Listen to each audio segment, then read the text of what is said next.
Chapter 19 The King of Ev. If there were any shifting, rock-colored gnomes on the mountainside now, they were silent and respectful.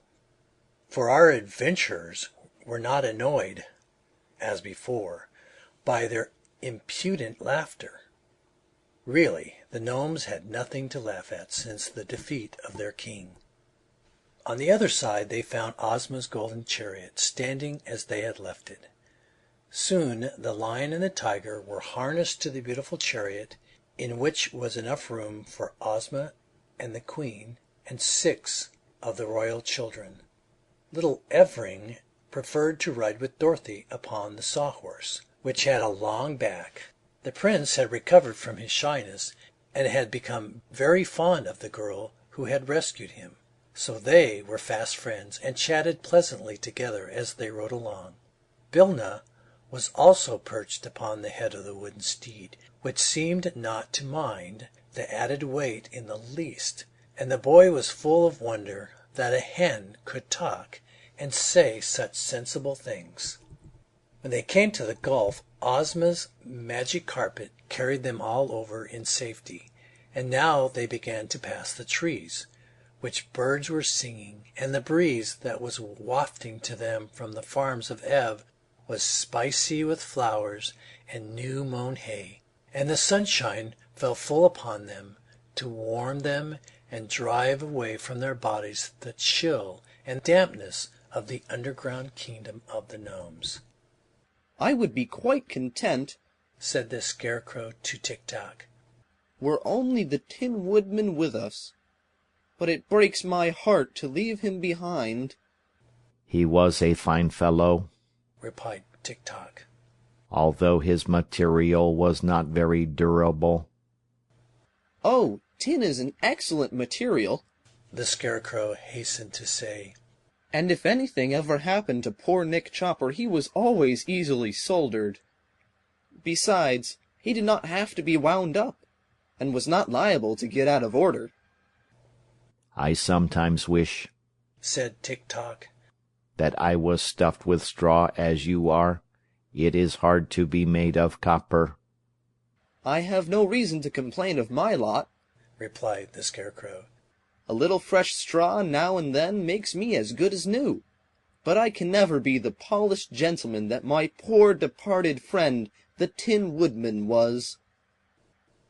You may be sure the royal children of Ev and their queen mother were delighted at seeing again their beloved country, and when the towers of the palace of Ev came into view, they could not forbear cheering at the sight. Little Evring, riding in front of Dorothy, was so overjoyed that he took a curious tin whistle from his pocket and blew up shrill blasts that made the sawhorse leap and prance in sudden alarm. "What is that?" asked Bilna, who had been obliged to flutter her wings in order to keep her seat upon the head of the frightened sawhorse. "That's my whistle," said Prince Evring, holding it out upon his hand. It was the shape of a little fat pig, made of tin and painted green. The whistle was in the tail of the pig. "Where did you get it?" asked the yellow hen, closely examining the toy with her bright eyes. "Why, I picked it up in the Gnome King's palace while Dorothy was making her guesses, and I put it in my pocket," answered the little prince. Bilna laughed, or at least she made the particular crackle that served her for a laugh. "Baka, baka! No wonder I couldn't find the Tin Woodman," she said. "And no wonder the magic belt didn't make him appear, or the king couldn't find him either." "What do you mean?" questioned Dorothy.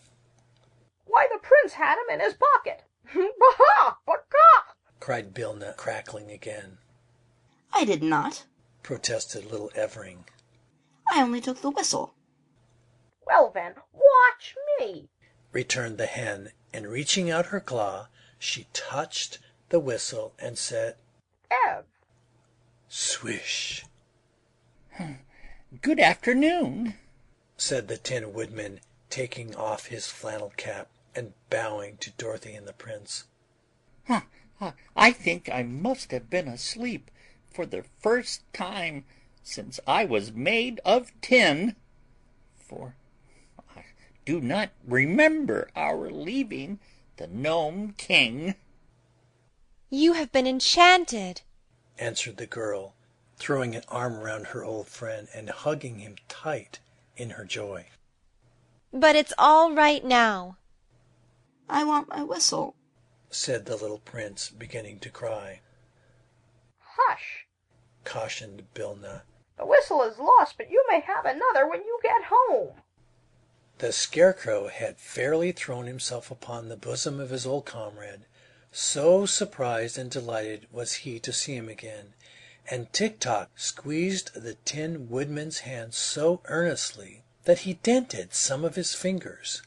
Then they had to make way for Ozma to welcome the Tin Man, and the army caught sight of him and sent up a cheer, and everyone was delighted and happy.